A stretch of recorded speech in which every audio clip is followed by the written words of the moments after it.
বন্ধুরা, তোমরা সবাই দেখতেই পাচ্ছ সকাল থেকে এত বৃষ্টি হয়েছে কি বলবো।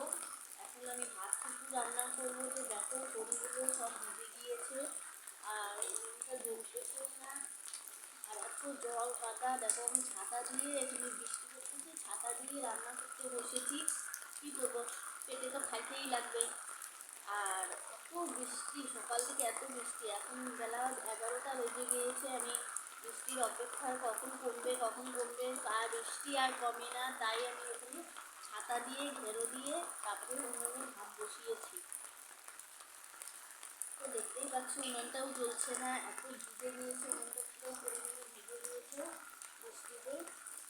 তো এখানে আমি তাই ছাতা দিয়ে ঘেরো দিয়ে এখানে রান্না করতে বসেছি। রান্না কিছুই করবো না, শাক করবো আর ভাত করবো, আজকে শুধু এটুকুই করবো। কেন যে রান্না করা যাবে না, এত বৃষ্টি হচ্ছে, মানে জলের ছিটে আসছে। দেখো পুরোটা জল, এই যে পুরোটা জল, এই যে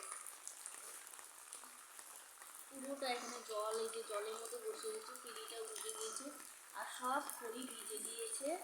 একটা খড়িও শুকনো নেই। দেখো ভিজা খড়ি ধোয়া হচ্ছে। তো কী করবো, এখন রান্না তো করতেই হবে।